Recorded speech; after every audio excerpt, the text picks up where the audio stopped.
Akhir dari pertempuran sengit yang terjadi di arena pertempuran, meninggalkan banyak ekspresi terkejut di kerumunan. Para penonton memandangi sisa-sisa panggung pertempuran yang hancur berantakan dan tidak bisa menahan diri untuk menggigit lidah mereka. Mereka mengerti bahwa, mulai hari ini dan seterusnya, siswa baru yang dikenal sebagai Mu Chen akan terkenal di seluruh Akademi Beichang. Meskipun dia hanya memiliki kultivasi fase awal level Rongtian, dia telah mengalami 2 pertukaran dari Li Xuantong. Kemudian dia memberikan inisiatif menyerang di pertukaran yang terakhir, dan bahkan dia bisa melukai Li Xuantong. Prestasi seperti itu akan membuat para senior bahkan berseru dengan kagum. Seorang siswa baru benar-benar dapat melakukan semua itu? Terlepas dari apakah itu keberaniannya atau metodenya, mereka merasakan kekaguman terhadap kualitas Mu Chen. Ini tidak berarti bahwa Mu Chen cukup kuat untuk menjatuhkan Li Xuantong, tetapi semua orang tahu bahwa jika dia diberikan 1 tahun lagi untuk berlatih, itu mungkin akan bisa mengalahkannya. Dalam setahun, namanya mungkin akan muncul di 3 daftar peringkat surgawi Akademi Beichang. Pertempuran akhirnya berakhir. Namun, semua orang mengerti bahwa riak yang disebabkan oleh pertempuran ini akan mempengaruhi Akademi Beichang untuk waktu yang lama. Ketenaran Mu Chen di Akademi Beichang melejit.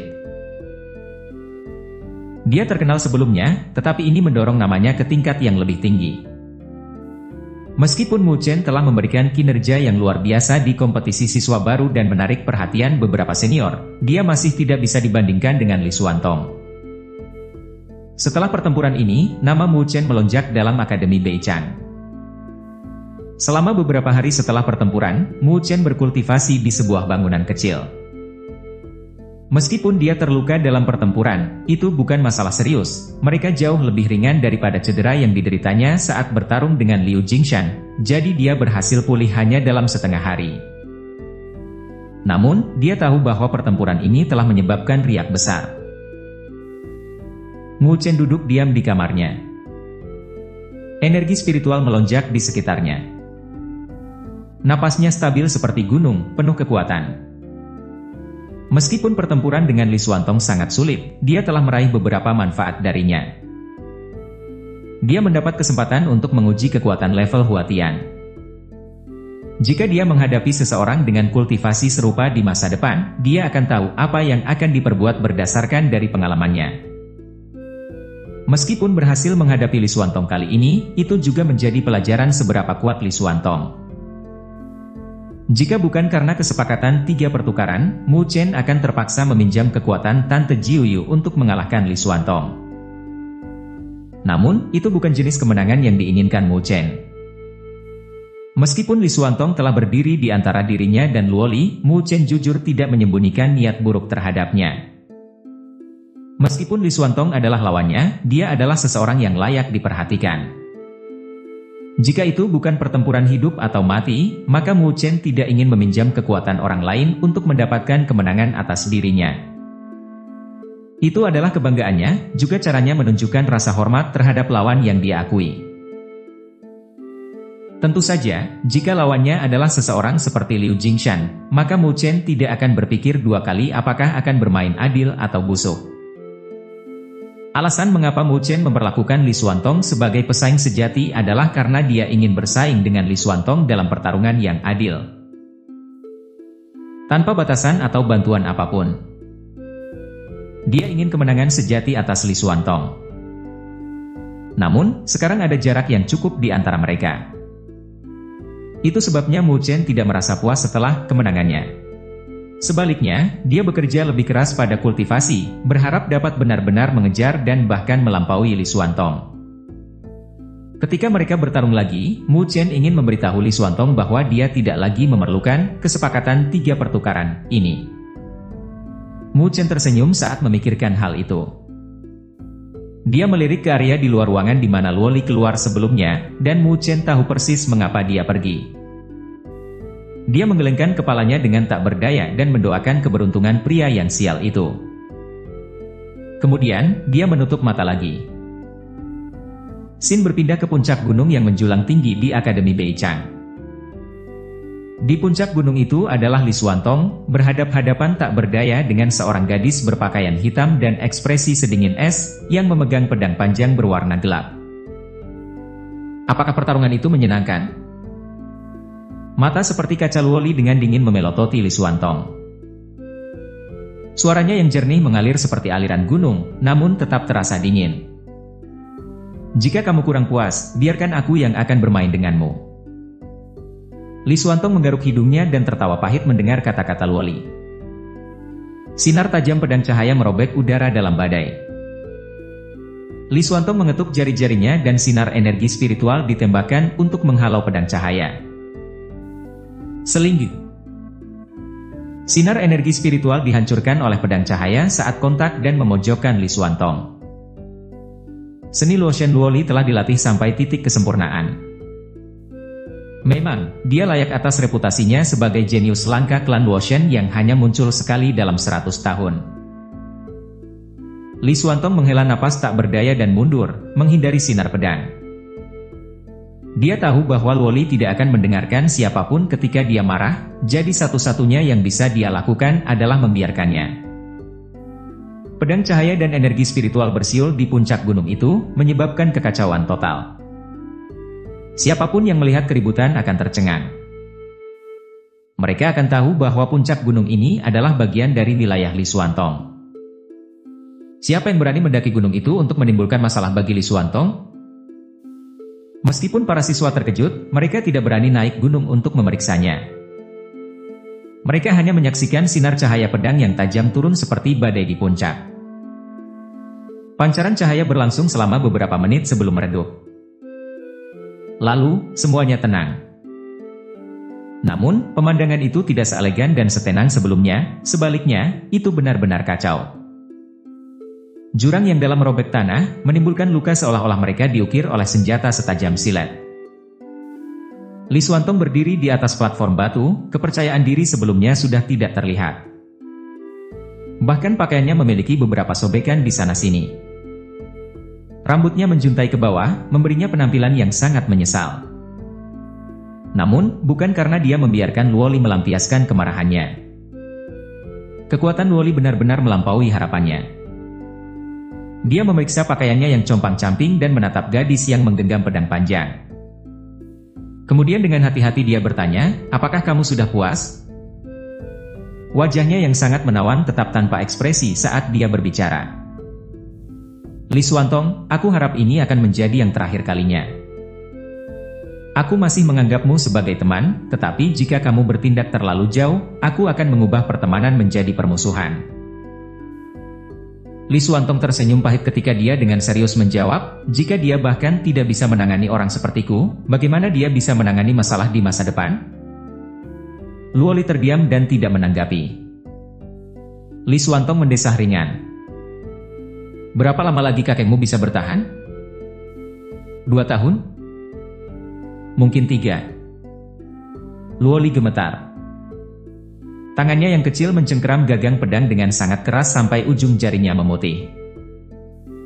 Sosok mungilnya tiba-tiba tampak sangat lemah dan menyedihkan. Kamu satu-satunya harapan yang dimiliki klan Luoshen. Berapa lama lagi kamu bisa tetap di sisinya? Kamu adalah penerus klan Luoshen dan orang dengan garis keturunan paling murni dalam keluarga kerajaan. Kamu memiliki banyak pengikut yang setia kepada keluarga kerajaan klan Luoshen, dan mereka telah melihat kamu sebagai penerus kaisar. Dengan kepribadianmu, aku tahu kamu tidak akan bisa meninggalkan segalanya. Karena itu, ketika saatnya tiba, kamu pasti akan kembali. Dan pada saat itu, kamu harus meninggalkannya. Tidak ada akhir yang bahagia untuk kalian berdua. Li Xuantong berkata perlahan. Aku akan menunggunya, jawab Luo Li dengan suara lembut. Menunggu dia tumbuh? Kita juga tidak tahu apakah dia benar-benar dapat mencapai tahap itu atau tidak. Bahkan jika itu mungkin, apakah kamu punya waktu untuk menunggu? 3 klan dewa lain juga mengincarmu. Klan Luoshen telah jatuh, sang singa telah menua. Saat ini, kamu adalah satu-satunya kekuatan yang mengintimidasi. Li Xuantong menghela nafas. Realitas selalu begitu kejam. Luoli mendongak ke arah Li Xuantong. Suaranya lembut dan pelan saat dia mengucapkan setiap kata dengan keteguhan hati yang tak perlu dipertanyakan lagi. Aku percaya padanya. Li Xuantong terdiam memandangi kecantikannya yang menawan. Luoli juga tidak berbicara lagi. Tangan batu gioknya melambai ketika dia meluncur menjauh dari panggung batu, berubah menjadi seberkas cahaya, dan dengan cepat menghilang. Untuk beberapa hari ke depan, seluruh Akademi Beichang masih membicarakan tentang pertempurannya dengan Li Xuantong. Bahkan seluruh area siswa baru membicarakannya dengan penuh semangat. Tidak ada yang bisa dilakukan Mu Chen selain membuat lubang di gedung dan mengasingkan diri dalam kultivasi. Luoli menjaganya selama beberapa hari. Hanya setelah dia yakin bahwa dia akan baik-baik saja, dia bergegas menuju konvergensi spiritual. Mu Chen bisa merasakan bahwa baru-baru ini, kebutuhannya untuk berkultivasi menjadi sedikit lebih mendesak. Mu Chen hanya bisa tersenyum pahit. Dedikasi Luoli untuk berkultivasi membuat kepalanya pusing, tetapi tidak ada yang bisa dia lakukan. Dia tidak mengetahui detail kehidupannya, baginya berkultivasi adalah segalanya. Dia melakukannya karena tanggung jawabnya. Itulah sebabnya dunianya selalu monoton dan membosankan.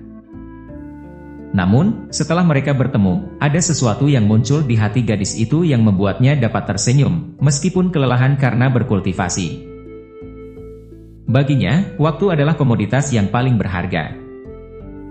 Tapi dia datang jauh-jauh ke Akademi Beichang, hanya untuknya. Mu Chen yang duduk di kamarnya dan sedang berkultivasi, tiba-tiba membuka matanya.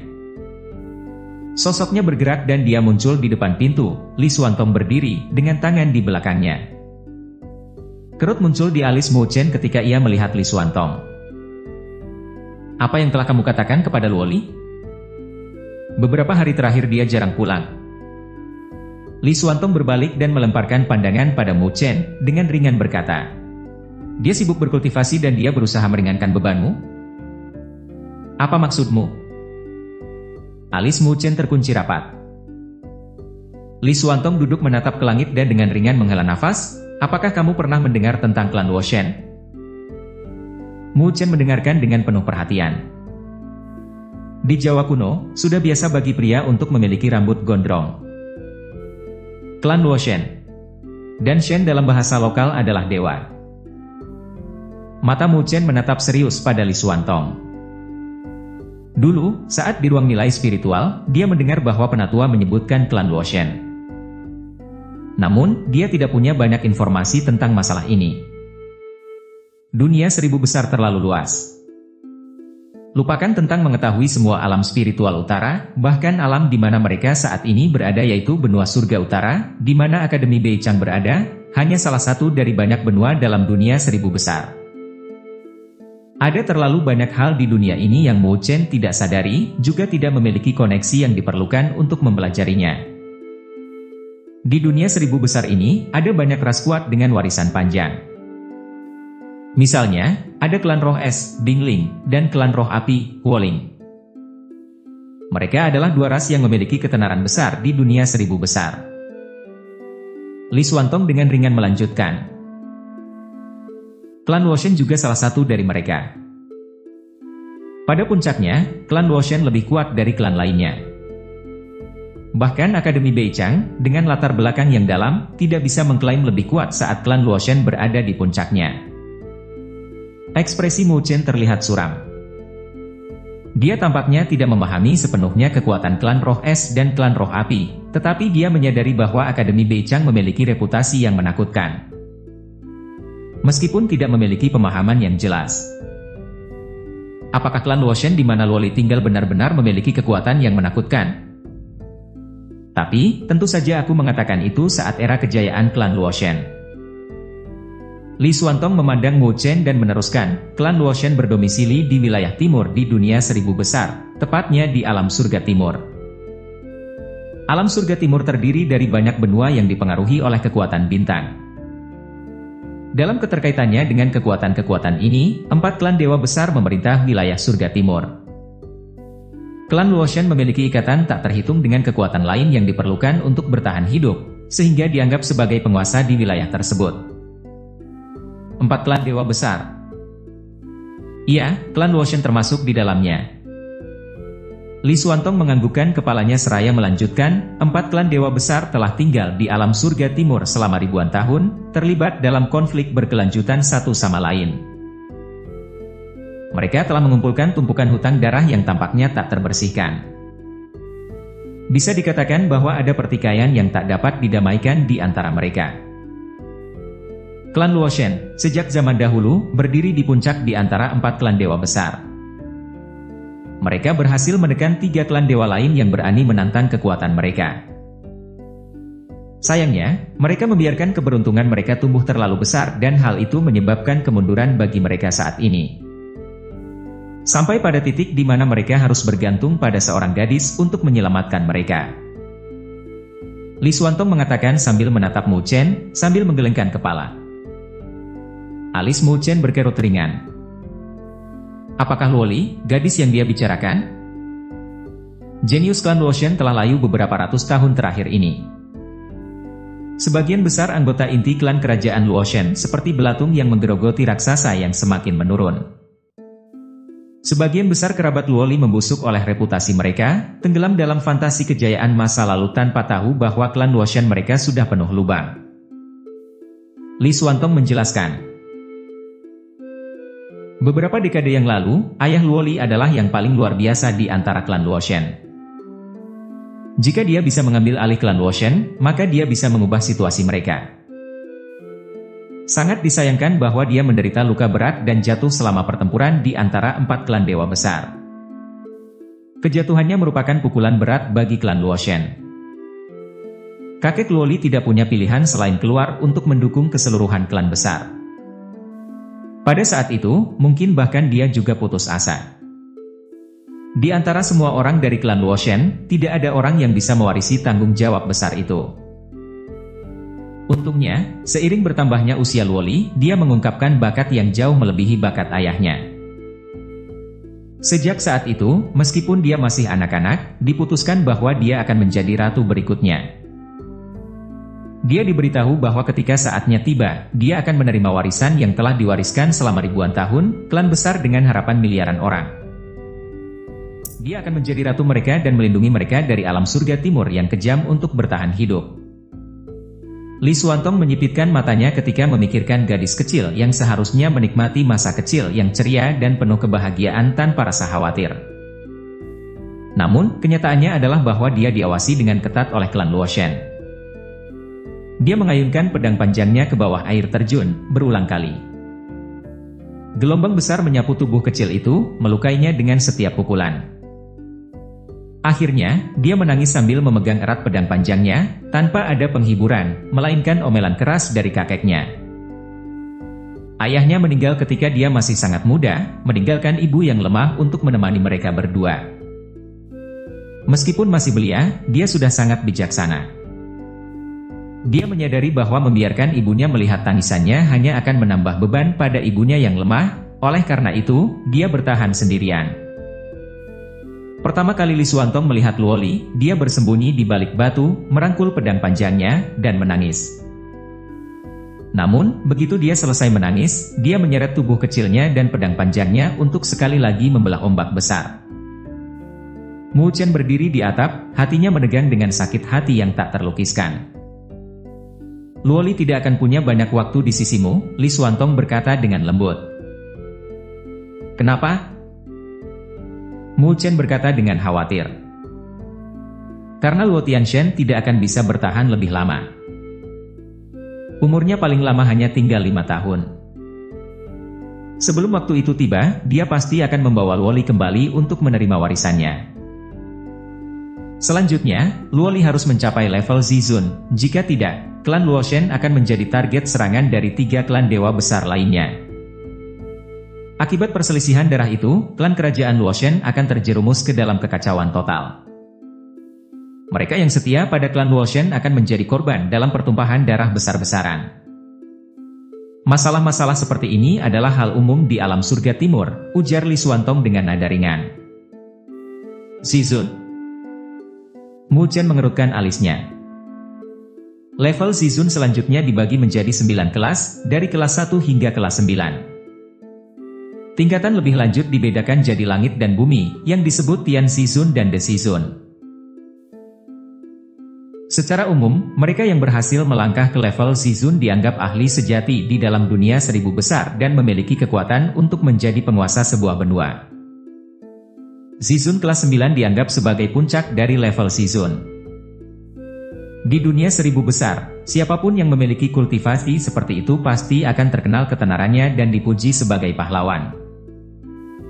Dan Luoli harus mencapai tingkat Zizun dalam waktu 5 tahun dan itu paling lambat.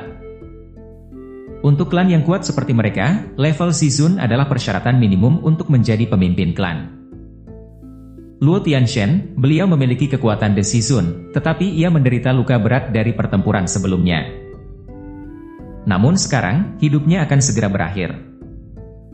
Itu sebabnya dia akan menggunakan metode apapun untuk menciptakan seorang pemimpin yang dapat mengatasi situasi setelah kematiannya. Dan Luoli adalah orang yang dia pilih. Hanya dia yang memiliki garis keturunan paling murni untuk menerima warisan semacam ini. Dengan begitu, peluang keberhasilan mereka akan jauh lebih tinggi. Kata Li Xuantong, perlahan. Peluang sukses yang lebih tinggi.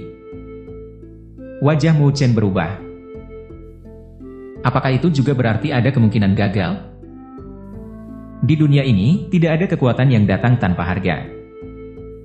Semuanya memiliki risiko. Li Xuantong mengangguk dan melanjutkan, jika warisan gagal, Luoli akan mati. Namun, itu masih pilihan terakhir. Luoli hanya perlu kembali ke klan begitu Luo Tianshen kehabisan waktu. Itu mungkin setengah tahun, atau mungkin 1 tahun kemudian. Tetapi saat seperti itu pasti akan datang. Li Xuantong menyeringai, kasihan. Klan Luoshen yang luas, pada puncaknya, memiliki ahli Tian Zizun dan 2 ahli De Zizun. Mereka begitu kuat sehingga mereka mengintimidasi 3 klan dewa lainnya untuk tunduk. Mereka bahkan memiliki ketenaran besar di seluruh dunia 1000 besar. Siapa yang bisa membayangkan bahwa 1000 tahun kemudian, mereka dipimpin oleh seorang lelaki tua yang menaruh semua harapannya di pundak seorang gadis kecil yang lemah? Li Xuantong memandang Mu Chen dan berbicara dengan suara berat. Sekarang, tahukah kamu mengapa Luoli selalu berlatih begitu keras? Mu Chen perlahan mengangguk. Tidak heran Li Xuantong terus menyatakan bahwa waktu sangat penting bagi Luoli. Karena itulah, dia datang ke Akademi Beichang. Dan itulah gairahnya. Saat ini, dia juga melakukan yang terbaik untuk berkultivasi demi kamu. Dia mungkin berpikir bahwa pada saat kamu mengetahui hal ini, ia sudah cukup kuat sehingga kamu tidak perlu ikut menanggung beban yang dimilikinya. Tangan Mu Chen terkepal erat. Ketika saatnya tiba, apakah dia benar-benar harus kembali untuk menerima warisan? Li Xuantong mengangguk. Aku tidak berpikir untuk menghalanginya. Kalau tidak, dia tidak akan bahagia sama sekali, hanya karena dia ada di sisimu. Mu Chen tertawa pada dirinya sendiri. Saat ini, klan Luoshen menurun. Musuh mereka adalah sekelompok serigala dan harimau yang mengincar properti mereka dengan keserakahan. Namun, tidak satupun dari mereka yang berani bergerak. Salah satu alasannya adalah Luo Tianshen. Meskipun harimau itu sudah tua, kekuatannya masih mengesankan. Alasan kedua adalah karena klan Luoshen mendapatkan karma baik di beberapa tahun yang lalu. Mereka secara tidak sengaja menyelamatkan seorang pria muda yang berasal dari benua Douki. Li Xuantong menjelaskan. Mu Chen bingung. Dia tidak menangkap pembicaraan Li Xuantong. Li Xuantong mengangkat kepalanya, ketidakpeduliannya yang biasa digantikan dengan sedikit tanda hormat. Pemuda itu di masa lalu telah menjadi salah satu legenda dari dunia 1000 besar. Dia memiliki ketenaran yang mengguncang dunia. Siapa dia?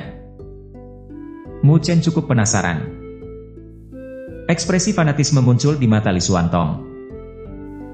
Dia pernah dengan bebas menjelajahi dunia 1000 besar. Bahkan leluhur, ahli Tianzizun dari klan roh api tidak bisa menghentikannya dan hanya bisa membiarkannya untuk bertindak sesuai keinginannya. Saat ini, dia adalah penguasa wilayah api tanpa akhir. Dia adalah Kaisar Api Xiaoyan. Kaisar Api Xiaoyan. Ketika Mu Chen mendengar gelar yang mendominasi itu, dia tercengang untuk sesaat. Ini bukan pertama kalinya dia mendengar nama itu, dia pernah mendengarnya di Akademi Beichan. Tapi saat itu, dia hanya memiliki kesan samar tentang nama itu. Sekarang, dia tahu sedikit lebih banyak tentang pria di belakang nama itu, dan apa artinya itu dalam batas-batas atau belenggu dunia seribu besar. Orang-orang yang keluar dari belenggu, menerobos dari dimensi alam mereka, dan tiba di dunia seribu besar ini adalah semua tokoh luar biasa dengan karakter berkualitas tinggi. Mungkin itu karena jajaran alam atau dimensi yang berbeda, tetapi mereka yang berada di alam yang lebih rendah, tak peduli seberapa jeniusnya mereka itu sudah menjadi batasan dalam hal kekuatan.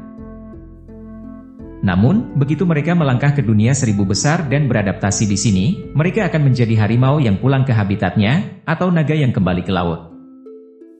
Mereka adalah sosok yang mempesona, bahkan di dalam dunia seribu besar, tempat otoritas besar berkumpul.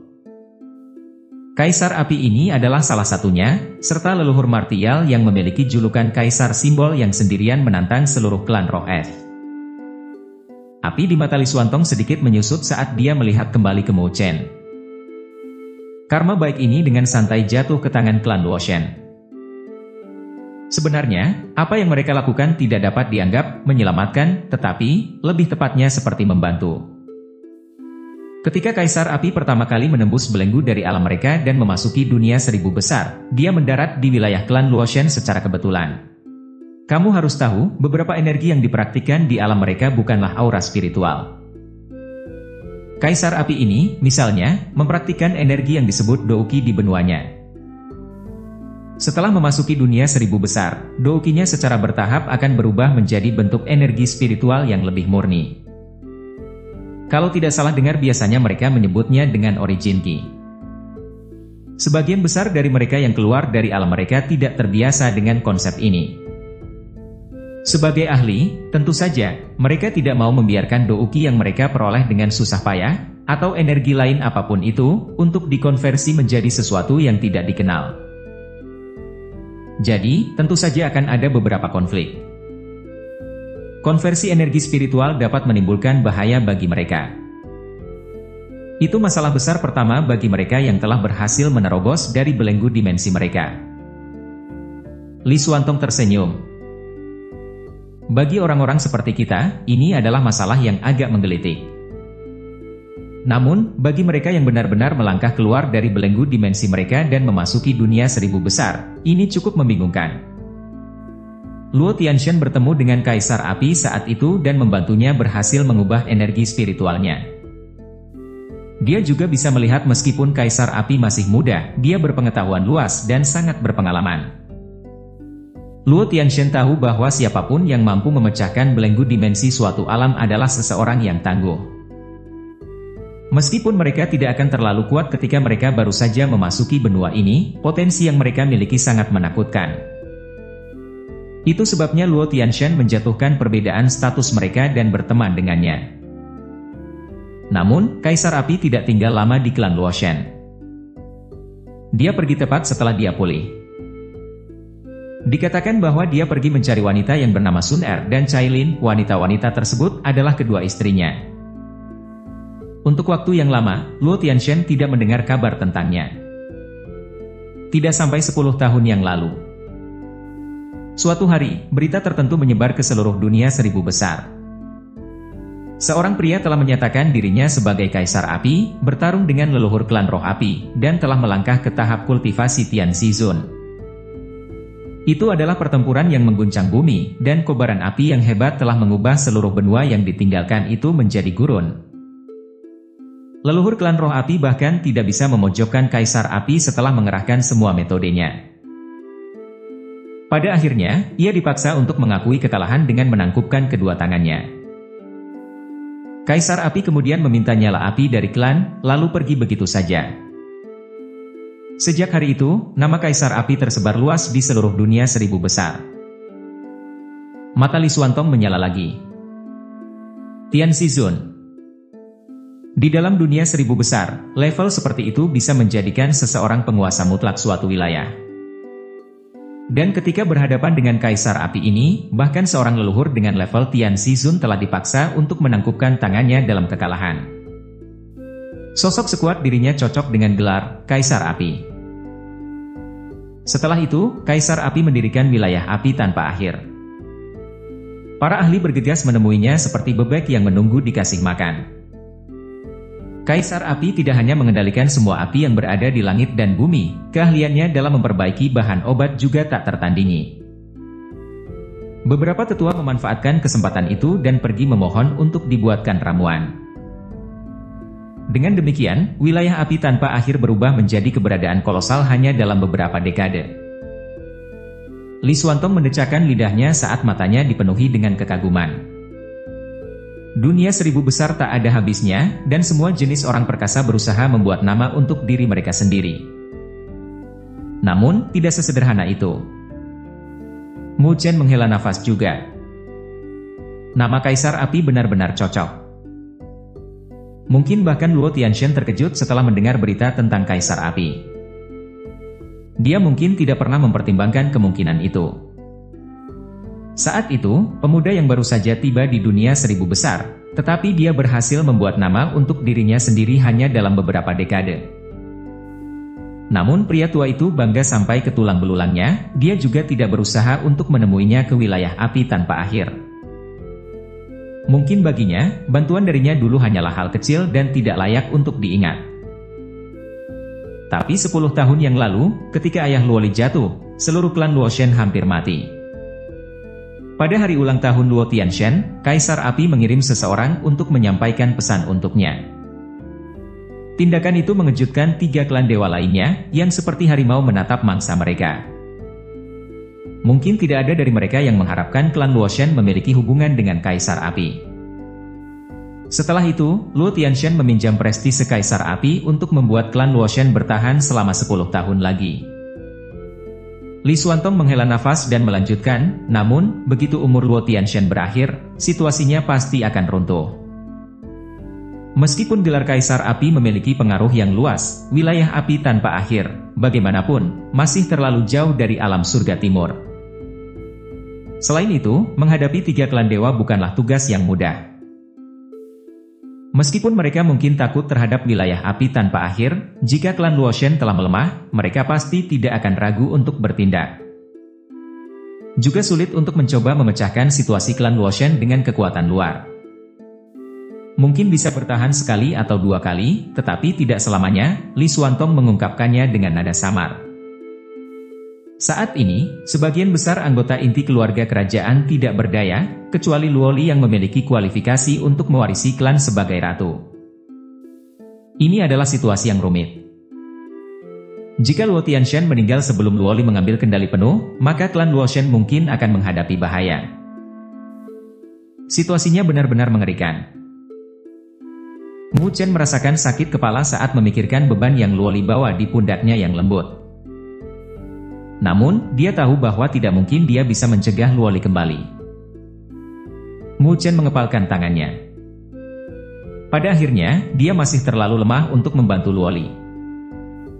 Sepertinya dia harus mempercepat proses kultivasinya selama 5 tahun mendatang.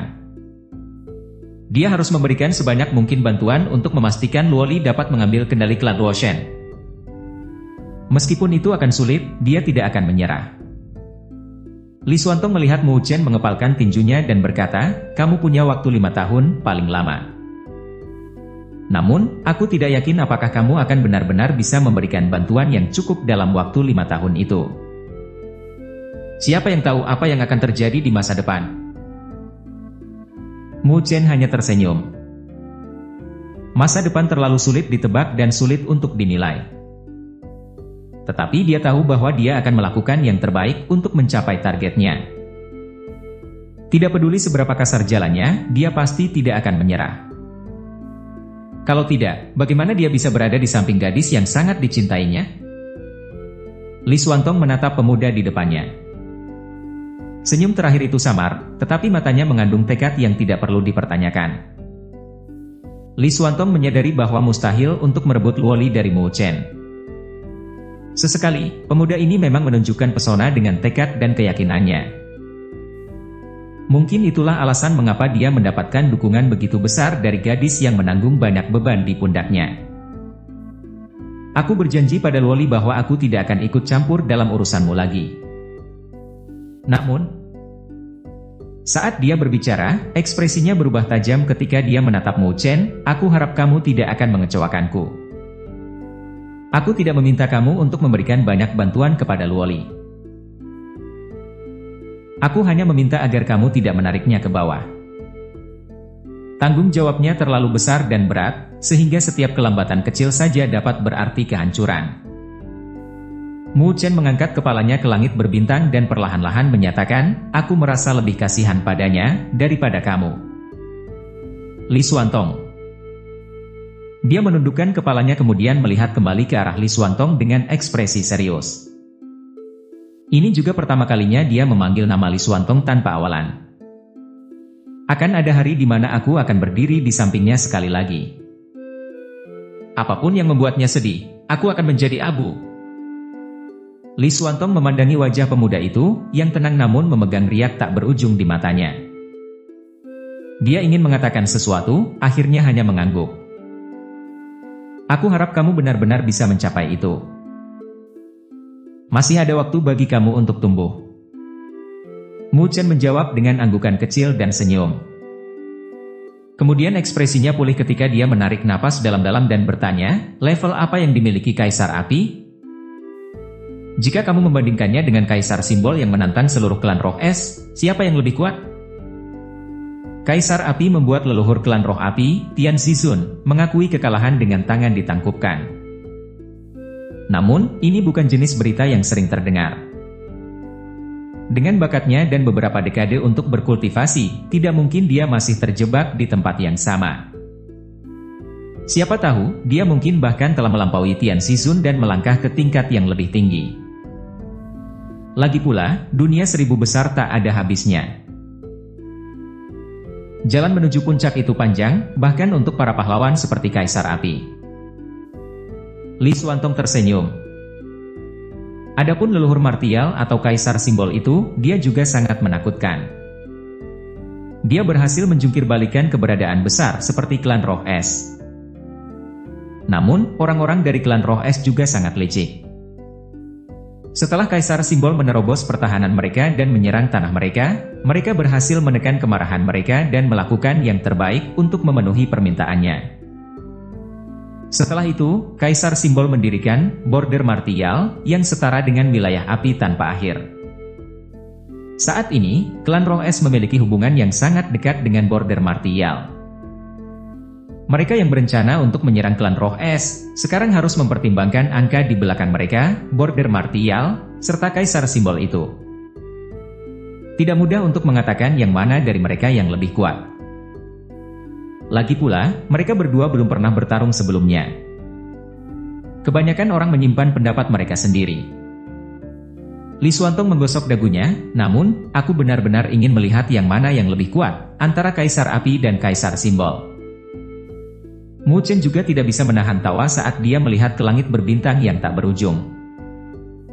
Dunia 1000 besar tak berujung luas, penuh dengan banyak hal brilian yang tidak pernah dikenalnya. Namun, dia percaya bahwa suatu hari, dia akan memenuhi syarat untuk berdiri di pusat dunia 1000 besar, dan memiliki pertempuran besar dengan penguasa dari belahan benua lain.